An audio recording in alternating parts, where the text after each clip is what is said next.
बहुत ही ज़्यादा शुक्रगुजार भी हाँ अपने बड़े भाई साहब कैबिनेट मिनिस्टर पंजाब सरकार जनाब श्री भारत भूषण आशू जी का उन्होंने नाल वाले मोहतरम शाही इमाम मौलाना हबीबुर रहमान साहब तशरीफ फरमा ते नाल ही प्रधान चाचू सरदार प्रेमपाल सिंह जी गुरुद्वारा दुखनिवारण साहब तो और साडा लुधियाने के मेयर जनाब बलकार सिंह जी सुब्रमण्यम जी और सरदार शहीद आजम भगत सिंह जी के परिवार के एक उगे सदस्य सरदार अभय सिंह जी संधू साडे दरम्यान तशरीफ फरमा ने। दास्तान लुधियाना जिहड़ी है ये लुधियाने के इतिहास से एक पहली किताब।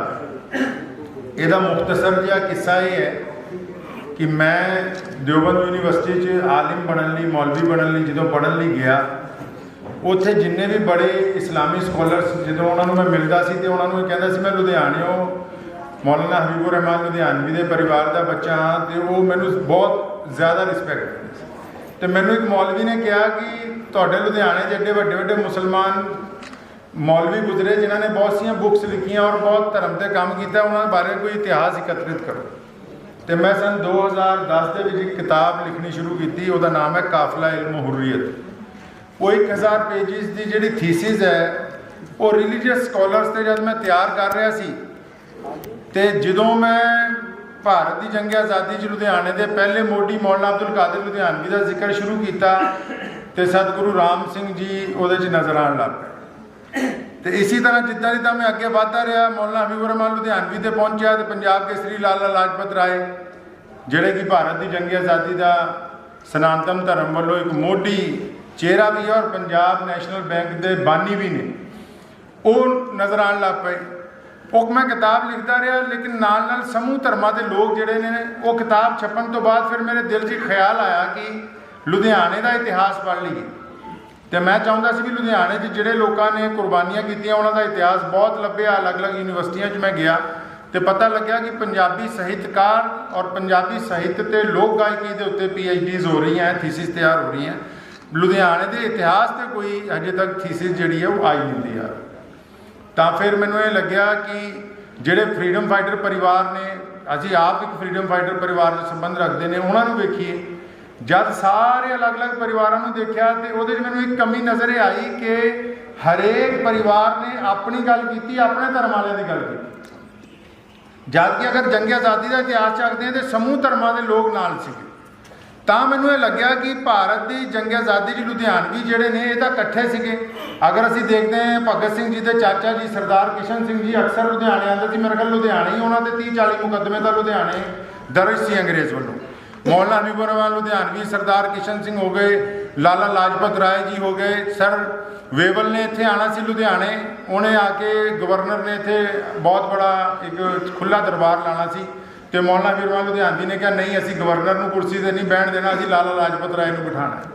वो एक ऐसा वाक़या है जिहदे कमेटी भी सरकार वालों तोड़ दी गई लेकिन लाला जी को ही वो ऑनर जिहड़ा दिता गया।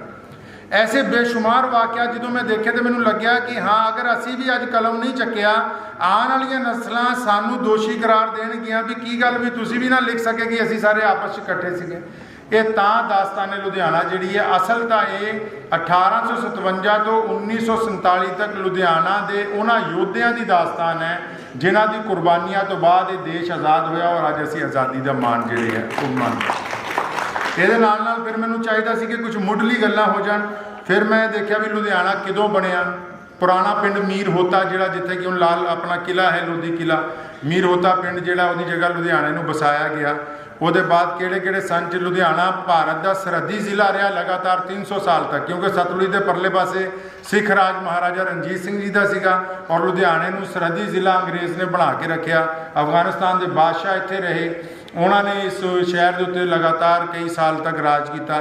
फिर असीं ये सोचा भी ये लभीए कारपोरेशन किदों बनी सड़कां किदों बनिया पहला टैलीफोन एक्सचेंज किदों आई रेलवे किदों बनया पहला बिजली किदों आई किन्ने केवी के ट्रांसफार्मर लाए गए किहड़े बिजली घर तो लुधियाने बिजली लियाई गई मैडिकल कॉलेज किदों आए स्कूल किदों पहला बनाए गए।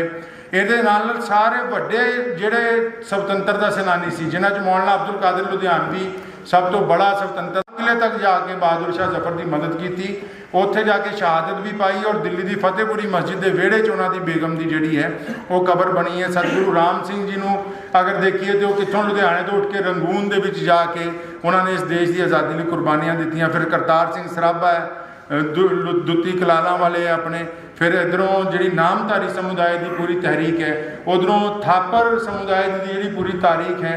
अगर इन्होंने सारिਆਂ ਨੂੰ देखते हैं और सतगुरु प्रताप सिंह जी ਨੂੰ देखते हैं तो ये नज़र आता है कि अंग्रेज़ के समय के विच भी आपस के समूह धर्मां के लोग आपस में मिलजुल के रहे।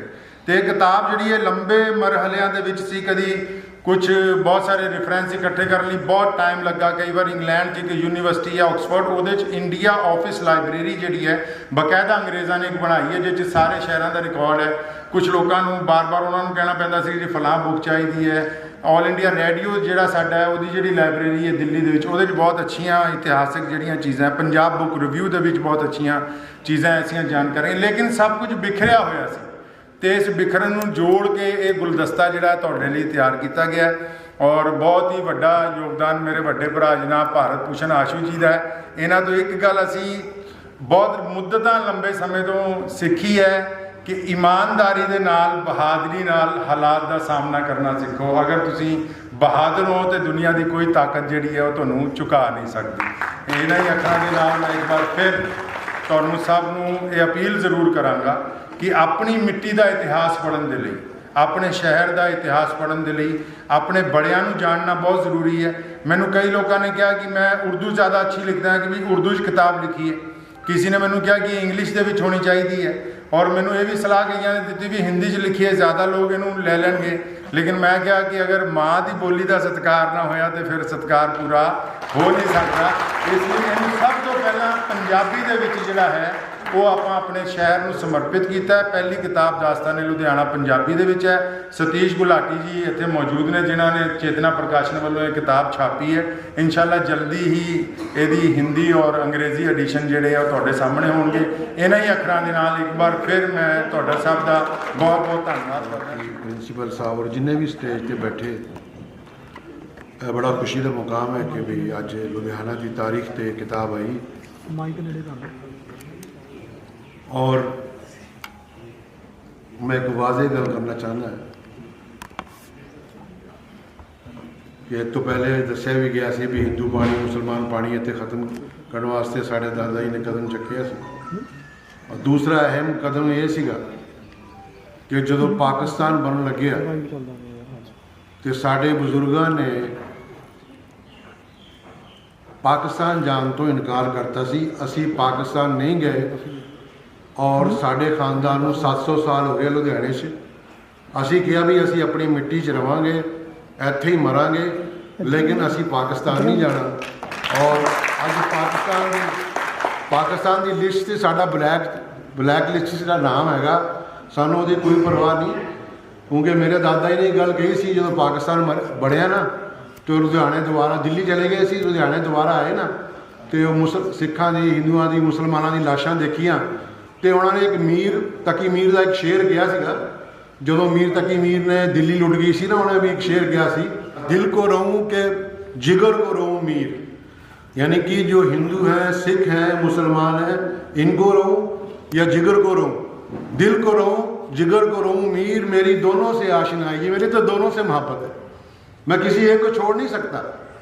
इसलिए हमारी जो कुर्बानी है इस मुल्क को आज़ाद कराने के लिए, उसमें मुसलमान, हिंदू, सिख सब ने कुर्बानियाँ दी हैं। और जो लोग इस देश को तोड़ना चाहते हैं या जो लोग ऐसी कानून लाकर मुल्क के अंदर अफरा तफरी फैलाना चाहते हैं, वो कान खोल के सुन लें कि ये मुल्क जो है हमारे बुजुर्गों ने खून देकर आज़ाद कराया है, और हम इस मुल्क को बचाने के लिए भी अपना खून का आखिरी कतरा जो है इस मुल्क को बचाने के लिए बहा देंगे। किताब को इत्थे रिलीज़ करने का मौका मिले, मैं धन्नवादी हाँ। उन्होंने मैनू इस मौके ते इहदा हिस्सा बनने इत्थे बुलाया, तो थोड़े सारिਆਂ का धन्नवाद करदा भी तुसी सारे इत्थे आके इस मौके ते इन्हां नू उस्मान जी नू थोड़ा वाकफ करने लई, थोड़ा जिन्हें इन्नी रिसर्च की हुई तुसी इत्थे आए। किताबां बहुत जरूरी, इस किताब का जिक्र उन्होंने मैनू कहा भी मैं अपने भरा का शुक्रगुजार हाँ, मैं शुक्रगुजार इन्हां दा। साडे मेयर साहब बैठे है, ਪਹਿਲਾਂ ਦੇ ਕਮਿਸ਼ਨਰ ਤੇ ਹੁਣ ਦੇ ਕਮਿਸ਼ਨਰ, ਮੈਂ ਉਹਨਾਂ ਨੂੰ ਰਿਕੁਐਸਟ ਕੀਤੀ ਵੀ ਜਿਹੜੀ ਤੁਹਾਡੀ ਡਾਇਰੀ ਛਪੇ ਉਹਦੇ ਉੱਤੇ ਪਹਿਲੇ 3-4 ਸਫ਼ੇ ਹੋਣ ਜਿਹੜੇ ਲੁਧਿਆਣੇ ਦੀ ਹਿਸਟਰੀ ਨੂੰ ਲਿਖਿਆ ਜਾਵੇ, ਇੱਥੇ ਦੀ ਇੰਸਟੀਟਿਊਸ਼ਨਸ ਬਾਰੇ ਲਿਖਿਆ ਜਾਵੇ, ਇੱਥੇ ਦੀਆਂ ਸ਼ਖਸੀਅਤਾਂ ਬਾਰੇ, ਤਾਂ ਕਿ ਜਿਹੜੀ ਕਾਰਪੋਰੇਸ਼ਨ ਦੀ ਡਾਇਰੀ ਲੋਕਾਂ ਕੋਲ ਪਹੁੰਚੇ ਉਹਦੇ 'ਚ ਲੁਧਿਆਣੇ ਦੇ ਬਾਰੇ ਵਾਕਈ ਤੌਰ ਤੇ ਕੀ ਇਹਦੀ ਅਸਲੀਅਤ ਰਹੀ ਹੈ, ਕੀ ਹਿਸਟਰੀ ਰਹੀ ਹੈ, ਤੇ ਕਿੱਥੇ ਕਿੱਥੇ ਕਿਹੜੇ ਲੋਕਾਂ ਦਾ ਲੁਧਿਆਣੇ ਨੂੰ ਬਣਾਉਣ ਦੇ ਵਿੱਚ ਹਿੱਸਾ ਆ, ਉਹ ਜ਼ਰੂਰ ਲੋਕਾਂ ਤੱਕ ਪਹੁੰਚ ਪਾਏ। ਜਦੋਂ ਇਹਨਾਂ ਨੇ ਰਿਸਰਚ ਸ਼ੁਰੂ ਕੀਤੀ ਤਾਂ ਉਹ ਰਿਸਰਚ ਕਾਰਪੋਰੇਸ਼ਨ ਦੀ ਜਾ ਕੇ ਰੁਕੀ ਭਾਈ ਉਸਮਾਨ ਕੋਲ। ਮੈਨੂੰ ਉਦੋਂ ਪਤਾ ਚੱਲਿਆ ਵੀ ਇਹ ਕਿਤਾਬ ਲਿਖਦੇ ਪਿਆ, ਇਹਨਾਂ ਨੇ ਰਿਸਰਚ ਕੀਤੀ ਹੋਈ।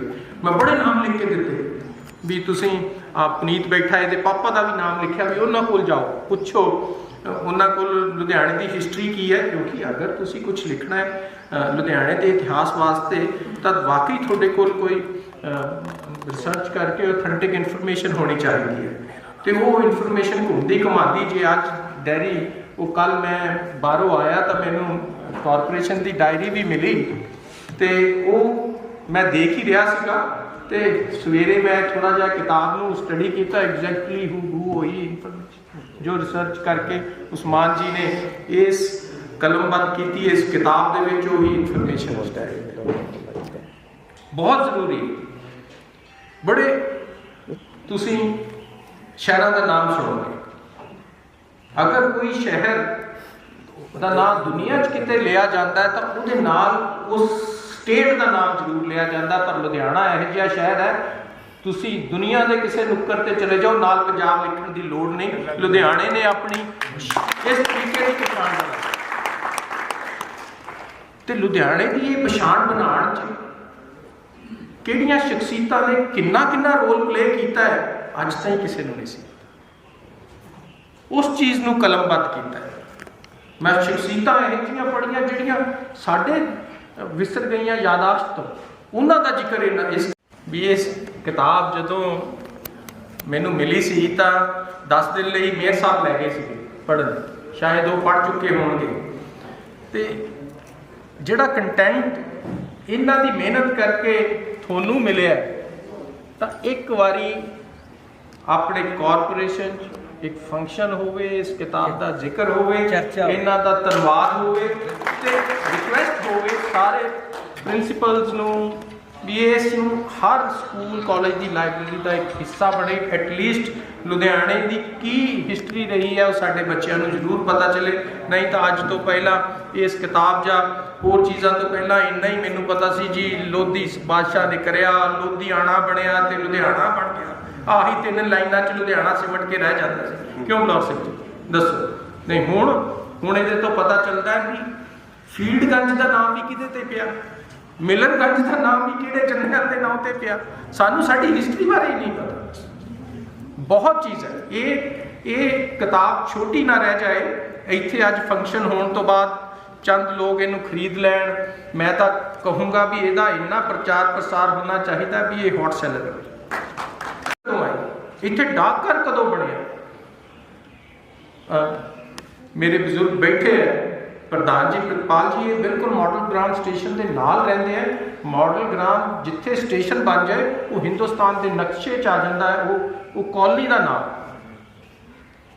ਤੇ ਮੇਰਾ ਖਿਆਲ ਇਹਨਾਂ ਨੂੰ ਨਹੀਂ ਪਤਾ ਹੋਏਗਾ ਵੀ ਬਿਲਕੁਲ ਕੰਢੇ ਤੇ ਰਹਿੰਦੇ ਹੋ ਵੀ ਉਹ ਸਟੇਸ਼ਨ ਕਿਹਨੇ ਬਣਾਇਆ। ਜਨਰਲ ਸ਼ਾਹ ਨਵਾਜ਼ ਆਏ ਸੀਗੇ, ਉਹਨਾਂ ਨੇ ਇਹਨੂੰ ਇਨੈਗੂਰੇਟ ਕੀਤਾ ਸੀਗਾ, ਤੇ ਇਹਦਾ ਨਾਮ ਉਸ ਪਾਸੇ ਮਾਡਲ ਟਾਊਨ ਹੈ, ਇਸ ਪਾਸੇ ਮਾਡਲ ਗ੍ਰਾਮ ਹੈ। Model Gram comparatively middle class ਸੀ ਤੇ ਉਧਰ ਅਮੀਰ ਆਦਮੀ ਰਹਿੰਦੇ ਸੀ। ਇਹ ਮਾਡਲ ਗ੍ਰਾਮ ਹੀ ਨਾਮ ਕਿਉਂ ਪਿਆ? ਪਰ ਇਹ ਹਿਸਟਰੀ ਤੇ ਕਿਤਾਬਾਂ ਦਾ ਸ਼ੌਕੀਨ ਸਾਹਿਬ ਅੱਖਰ 100 ਸਾਲ ਬਾਅਦ ਵੀ ਬੋਲਦੇ ਜੇ ਲਿਖੇ। ਇਸ ਸ਼ਖਸੀਅਤਾਂ ਨੂੰ ਯਾਦ ਰੱਖਣਾ ਚਾਹੀਦਾ ਹੈ। ਔਰ ਮੈਨੂੰ ਜਿੰਨੇ ਤੁਸੀਂ ਬੈਠੇ ਹੋ ਇਹਨਾਂ ਤੋਂ ਜ਼ਿਆਦਾ ਉਮੀਦ ਹੈ। ਸਾਡੇ ਪ੍ਰਿੰਸੀਪਲ ਸਾਹਿਬ ਬੈਠੇ ਹੈ, ਬੜੇ ਡੈਡੀਕੇਟਡ ਨੇ। ਅਗਰ ਤੁਹਾਡੇ ਹੀ ਸਾਰੇ ਇੱਥੇ ਅੱਜ ਪ੍ਰੋਫੈਸਰ ਹੁੰਦੇ, ਮੈਨੂੰ ਹੋਰ ਵੀ ਜ਼ਿਆਦਾ ਖੁਸ਼ੀ ਹੋਣੀ ਸੀ। ਕੋਈ ਅੰਬੈਸਡਰ ਬਣ ਕੇ ਇੱਥੇ ਦਾ ਮੈਸੇਜ ਬਾਹਰ ਸਾਰੇ ਸ਼ਹਿਰ ਦੇ ਲੋਕਾਂ ਤਾਈਂ ਤਾਂ ਪਹੁੰਚਾ ਪਾਉਂਦੇ, ਕਿਉਂਕਿ ਮੈਸੇਜ ਪਹੁੰਚ ਨਹੀਂ ਪਾਉਂਦਾ। ਇੰਨਾ ਜ਼ਿਆਦਾ ਪ੍ਰੈਕਟੀਕਲ ਜਿਹਾ ਸ਼ਹਿਰ ਹੋ ਗਿਆ ਲੁਧਿਆਣਾ। ਵੀ ਕੋਈ ਮੈਸੇਜ ਦੇਣਾ ਚਾਹੀਏ ਉਹਨਾਂ ਨੂੰ, ਤਾਂ ਬੜੀ ਉਹ ਵੀ ਸਾਡਾ ਕੰਮ ਕਿਵੇਂ ਨਿਕਲਦਾ ਉਹਦੇ ਤਾਂ ਹੀ ਮਤਲਬ ਰਹਿ ਗਿਆ। ਕਿਉਂ ਬਲੌਰ ਸਿੰਘ ਜੀ ਤੁਸੀਂ ਦੱਸੋ, ਤੁਸੀਂ ਵੀ ਸਾਰੀ ਉਮਰ ਇੱਕ ਮੈਸੇਜ ਦਿੰਦੇ ਗੁਜ਼ਾਰਦੀ, ਕਿਸੇ ਨੇ ਮੈਸੇਜ ਲਿੱਤਾ ਤੁਹਾਡਾ? ਕੋਈ ਨਹੀਂ ਲੈਂਦਾ, ਕਿਉਂਕਿ ਮੈਸੇਜ ਦੇਣ ਵਿੱਚ ਸਭ ਤੋਂ ਵੱਡਾ ਸਾਡੇ ਉਸਤਾਦਾਂ ਦਾ ਰੋਲ ਰਹਿੰਦਾ। ਉਹਨਾਂ ਨੇ ਕਿਸ ਤਰੀਕੇ ਘੜਨਾ ਹੈ ਸਟੂਡੈਂਟਸ ਨੂੰ, ਉਹ ਮੈਸੇਂਜਰ ਬਣਨ, ਅੱਗੇ ਜਾ ਕੇ ਮੈਸੇਜ ਦੇਣ, ਉਹ ਕਿਤੇ ਨਾ ਕਿਤੇ ਕਮੀ ਰਹਿੰਦੀ ਜਾ ਰਹੀ ਹੈ। ਤੇ ਉਹ ਮੈਂ ਤੁਹਾਡੇ ਕੋਲੋਂ ਚਾਹੁੰਦਾ ਆ ਅਗਲੀ ਵਾਰ ਤੋਂ ਤੁਸੀਂ ਜਿਸ ਤਰੀਕੇ ਦੀ ਪੜ੍ਹਾਈ ਦੀ ਬਣਤਰ ਹੋਵੇ, ਕਾਫੀ ਚੇਂਜਿਸ ਲਿਆਉਂਦੇ ਆ ਇਸ ਇੰਸਟੀਟਿਊਸ਼ਨ 'ਚ। ਬੜਾ ਵੱਡਾ ਇੰਸਟੀਟਿਊਸ਼ਨ ਹੈ, 100 ਸਾਲ ਜਿਹੜਾ ਕੱਟ ਚੁੱਕਿਆ ਹੋਵੇ ਆ, ਸ਼ਖਸੀਅਤਾਂ ਬੈਠੀਆਂ ਜਿਨ੍ਹਾਂ ਦੀ ਦੇਣ ਆ ਇਸ ਕਾਲਜ ਨੂੰ ਬਣਾਉਣ 'ਚ, ਇਹਨੂੰ ਸਾਰਨ 'ਚ ਕੁਝ ਨਾ ਕੁਝ, ਤੇ ਪ੍ਰਿੰਸੀਪਲ ਸਾਹਿਬ ਵੀ ਦੇ ਕੇ ਜਾ ਰਹੇ ਆ। ਇੱਥੇ ਤੇ ਟੀਚਰਸ ਦੀ ਵੀ ਜ਼ਿੰਮੇਵਾਰੀ ਵੀ ਇਹ ਚੀਜ਼ ਸਾਡੇ ਜਿਹੜੇ ਬੱਚੇ ਇੱਥੋਂ ਪੜ੍ਹ ਕੇ ਨਿਕਲਣ, ਉਹ ਸੁਸਾਇਟੀ ਨੂੰ, ਉਹ ਧਰਮ ਨੂੰ, ਉਹ ਆਪਣੇ ਵਿਰਸੇ ਨੂੰ, ਆਪਣੇ ਕਲਚਰ ਨੂੰ ਕਿਸ ਤਰੀਕੇ ਅੱਗੇ ਲੈ ਕੇ ਜਾਣਾ ਹੈ, ਉਹਦੇ ਐਂਬੈਸਡਰ ਬਣ ਕੇ ਨਿਕਲਣ। ਤੇ ਜਿਹੜੇ ਸਾਡੀਆਂ ਜਨਰੇਸ਼ਨਸ ਪਿੱਛੇ ਮਤਲਬ ਕਿਸੇ ਪੈਸੇ ਦੀ ਦੌੜ 'ਚ ਜਾਂ ਆਪਣੇ ਆਪ ਨੂੰ ਖੜਾ ਕਰਨ ਦੀ ਦੌੜ 'ਚ ਕੁਝ ਜ਼ਿੰਮੇਵਾਰੀਆਂ ਭੁੱਲ ਗਏ ਨੇ, ਉਸ ਜ਼ਿੰਮੇਵਾਰੀਆਂ ਨੂੰ ਯਾਦ ਕਰਾਉਣ ਵਾਸਤੇ ਵੀ ਇੱਕ ਐਂਬੈਸਡਰ ਬਣ ਕੇ, ਇੱਕ ਇੱਥੇ ਦੇ ਮੈਸੇਂਜਰ ਬਣ ਕੇ ਜਾਣ, ਤਾਂ ਮਕਸਦ ਪੂਰਾ ਹੋਏਗਾ ਪੜ੍ਹਾਈ ਲਿਖਾਈ ਦਾ। ਨਹੀਂ ਤਾਂ ਉਹ ਕਿਤਾਬੀ ਕੀੜੇ ਬਣ ਕੇ ਡਿਗਰੀਆਂ ਲੈ ਕੇ ਅਸੀਂ ਬਾਹਰ ਚਲੇ ਜਾਈਏ, ਉਹਦਾ ਕੋਈ ਬਾਹਲਾ ਫਾਇਦਾ ਰਹਿੰਦਾ ਨਹੀਂ। ਮੈਨੂੰ ਵੀ ਇਸ ਸਕੂਲ ਨੇ, ਇਸ ਇੰਸਟੀਟਿਊਸ਼ਨ ਨੇ ਥੋੜ੍ਹਾ ਬਹੁਤ ਘੜਿਆ। ਮੈਨੂੰ ਮੇਰੇ 'ਚ ਬਹੁਤ ਨੁਕਸ ਕੱਢੇ ਜਾਂਦੇ ਵੀ ਅਗਰੈਸਿਵ ਪਾਣਾ, ਪਰ ਮੈਨੂੰ ਮੇਰੇ ਵਾਸਤੇ ਕਦੀ ਵੀ ਕੁਛ ਇਸ ਅਗਰੈਸਿਵਨੈਸ 'ਚੋਂ ਨਹੀਂ ਚਾਹੀਦਾ। ਜੇ ਮੈਂ ਅਗਰੈਸਿਵ ਹਾਂ ਤਾਂ ਇਸ ਸੁਸਾਇਟੀ ਵਾਸਤੇ ਆ, ਇਸ ਸ਼ਹਿਰ ਵਾਸਤੇ ਆ, ਤੇ ਮੈਂ ਲੱਭਦਾ ਆ ਵੀ ਮੁਹੰਮਦ ਉਸਮਾਨ ਵਰਗੇ ਬੰਦੇ ਹੋਰ ਇਸ ਸ਼ਹਿਰ ਨੇ ਜਿਹੜੇ ਬਣਾ ਰੱਖੇ, ਜਿਹੜੇ ਲੁਕੇ ਹੋਏ ਆ, ਇਹਨਾਂ ਕੋਲ ਰਿਸੋਰਸਿਸ ਸੀਗੇ, ਇਹਨਾਂ ਨੇ ਇਹ ਕਿਤਾਬ ਛਾਪਤੀ ਔਰ ਸਾਰਿਆਂ ਦੇ ਸਾਹਮਣੇ ਲਿਆਂਦੀ। ਇਹਨਾਂ ਦੀ ਬੜੀਆਂ ਮਿਹਨਤਾਂ ਛੁਪੀਆਂ ਹੋਈਆਂ, ਉਹ ਇਸ ਰਿਸਰਚ ਰਾਹੀਂ ਬਾਹਰ ਨਿਕਲਣਗੀਆਂ। ਕਿਤੇ ਕੋਲ ਕਿੱਥੇ ਅਪਰੋਚ ਕੀਤੀ, ਕਿਤੇ ਕੋਲ ਉਹ ਸਰਮਾਇਆ ਪਿਆ ਸਾਡੇ ਵਿਰਸੇ ਦਾ, ਉਹ ਇਹ ਲੱਭ ਕੇ ਲਿਆ। ਤੇ ਮੈਂ ਉਮੀਦ ਕਰਦਾ ਵੀ ਇਹ ਕਿਤਾਬ ਲਾਸਟ ਨਹੀਂ ਹੋਏਗੀ। ਇੱਦਾਂ ਦੀ ਕਿਤਾਬਾਂ ਦੀ ਸੀਰੀਜ਼ ਡਾਕਟਰ ਸਾਹਿਬ ਪੱਲਾ ਸਾਹਿਬ ਨੇ ਕਿਹਾ ਡਾਕਟਰੇਟ ਡਿਗਰੀ ਇਹਨਾਂ ਦੇ ਸਾਹਮਣੇ ਛੋਟੀ ਰਹਿ ਜਾਏਗੀ। ਮੈਂ ਉਮੀਦ ਕਰਦਾ ਜਿਸ ਤਰੀਕੇ ਦੀ ਛੋਟੀ ਉਮਰ ਦੇ ਵਿੱਚ ਇਹ ਮਿਹਨਤ ਕਰਕੇ ਇਸ ਸੁਸਾਇਟੀ ਨੂੰ ਕੁਛ ਨਾ ਕੁਛ ਦੇ ਰਹੇ ਹੈ, ਆਉਣ ਵਾਲੇ ਵਕਤ ਦੇ ਵਿੱਚ ਇਹਨਾਂ ਦੀ ਦੇਣ ਡਾਕਟਰੇਟ ਤੋਂ ਉੱਤੇ ਜਾਏਗੀ। ਪਰ ਮੈਂ ਇਹਨਾਂ ਦੀ ਜੋ ਇਹਨਾਂ ਦੀ ਇੱਕ ਸੁਜੈਸ਼ਨ ਸੀਗੀ, ਉਹ ਲਾਜ਼ਮੀ ਅੱਗੇ ਜਾਏਗੀ। ਇਹਦੀ ਰੈਕਗਨੀਸ਼ਨ ਜ਼ਰੂਰ ਉਸ ਲੈਵਲ ਤੇ ਪਹੁੰਚੇਗੀ। ਮੈਂ ਮੁਬਾਰਕਬਾਦ ਦੇਣਾ, ਤੁਹਾਡੇ ਸਾਰਿਆਂ ਦਾ ਧੰਨਵਾਦ ਕਰਦਾ।